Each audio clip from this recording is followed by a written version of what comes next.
Thank you so much for staying here.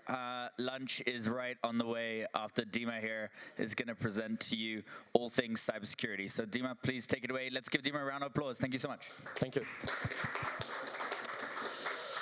Hello guys, so yeah, like it's gonna be short. I want to share about some insights about Web3 cybersecurity business, because maybe you think it's big and important, but like in fact we have very big challenges that we need to overcome.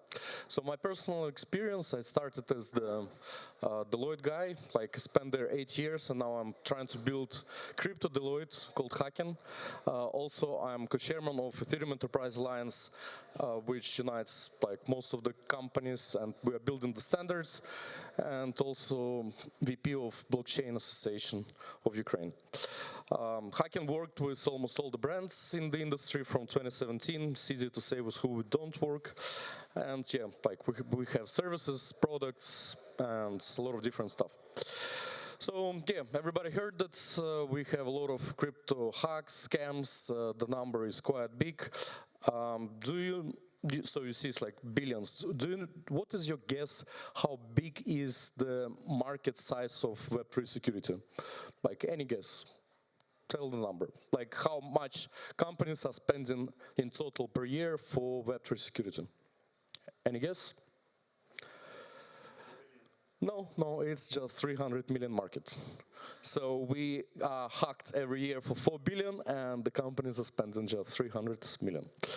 So most of the companies, they are started to think about security in 3 cases. So the first case is when they get hacked, obviously it's too late, when they lose revenue, when they are starting to be not competitive, and when the regulations are pushing them. So comparing to Web 2 and Web 3 security, you know, like in Web 2 security, if you got hacked, you get a fine. User data may be leaked, not a big deal, to be honest. And in any case, the insurance companies will probably cover your losses from the fine. But in Web 3 security, the things are way worse, because if you got hacked, probably all your funds got lost, your reputation is ruined, and probably you will have to shut down the whole thing and go away from our beloved industry. Yeah, and unfortunately, you know, like right now audits are being done usually by companies just for marketing purposes.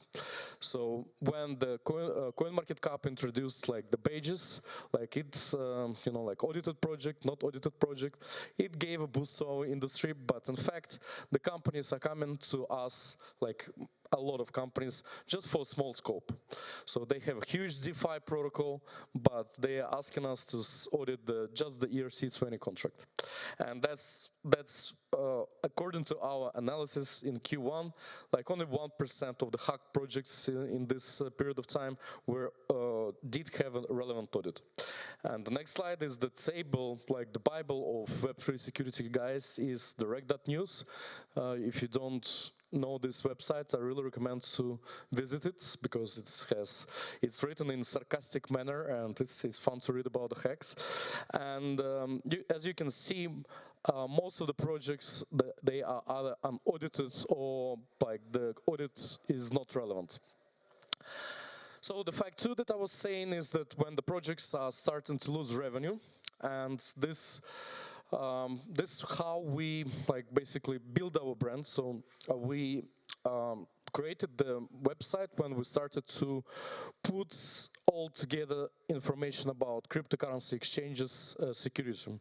So we have analyzed all the public data and made basically the pen test on our own for all the exchanges, and we created the ranking. And that ranking was integrated to CoinGecko Trust Score. So basically right now the Trust Score of CoinGecko have 20% of our data. And overnight, suddenly, most of the exchanges ranking has dropped, and they started to like, oh, no, I want to be top 10, top 20 cryptocurrency exchange in the world. What I need to do? And then they started to do the pen test and bug bouncing. And yeah, so that was a success case. And the result is that right now,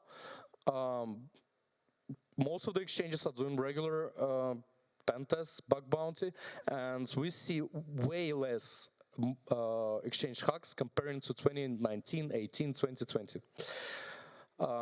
Yep. So the fact three is projects invest when the regulators are asking them. So right now we don't have this at all.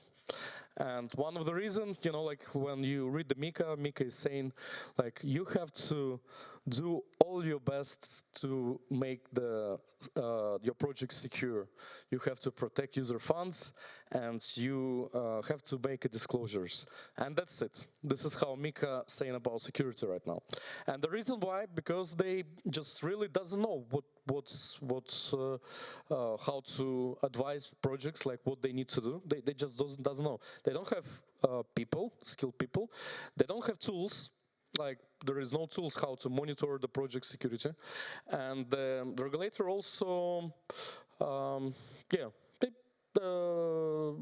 that's it. So security budgets across the, another very important fact, so the Web2 budgets for software companies, they usually spend around 15 to 20% of their like development to security. In our industry, as I said, it's only 300 million industry, it's around 3 to 5%.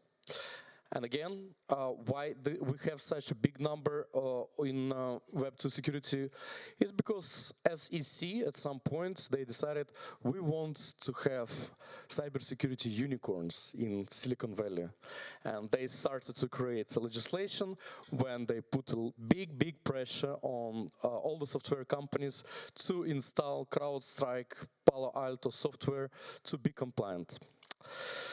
So yeah, in our industry we still have a lot of bad actors, a lot of exploits, a lot of hacks, and still security is not priority, and still no accountability for the projects. Like nobody will sell, you're a good project, I will invest in you because you made so many things in security. No, people are driven by FOMO and by stupid stuff. So what to do? So if you're B2C, learn risks, educate about risk. Ethereum Enterprise Alliance, like my drama group that I could share, we created a very big matrix that's explain every risk. Ask questions to the projects you want to invest. This is crucial. So you have to ask not only like who is your auditor, show me audit report, but to push them to disclose you like the coverage of the audit. Like there is so many cases when people are not like, it's okay like to make an audit for but most of the projects right now, they can add new code, and the audit is becoming irrelevant. For example, Euler protocol, who heard about it? 200 million hack. So what happens? They just they spent quite a lot of money on auditing. They had the audit pen crowdsource contests, and at some point of time, one genius decided to add one small donation function that was just like, I don't know, like 30 lines of code, which basically created a vulnerability, and the whole protocol was exploited for 200 million. So yeah, and check Sarah.life, why not?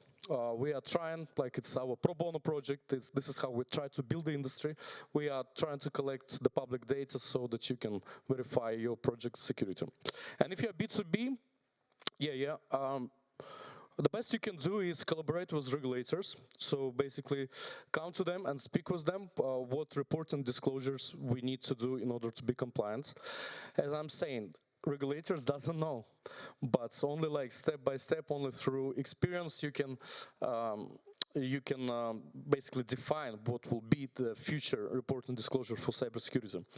Engage long term with security companies, like not just when the TGE is next week and you need an audit now.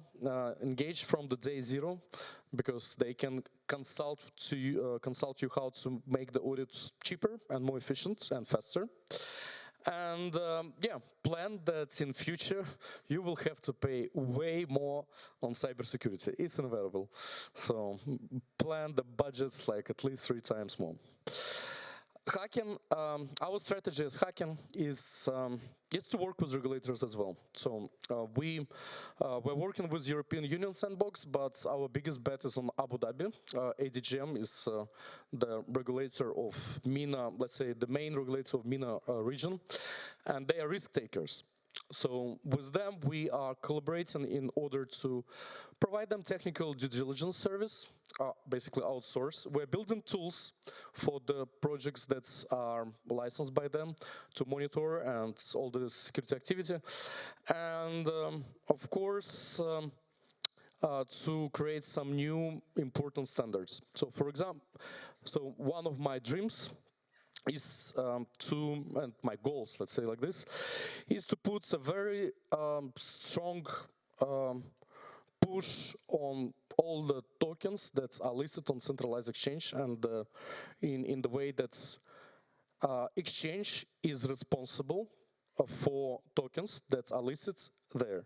So they have to demand not just like a small audits, but they have to demand like the full scope, regular security assessments for every token that they have. And if they don't, then they are at risk to lose the license. So this is our bet, how we want to create this market, how we want to make our crypto industry a safer place. So that's it, short presentation, and if you have questions, I will be very happy to answer. Thank you.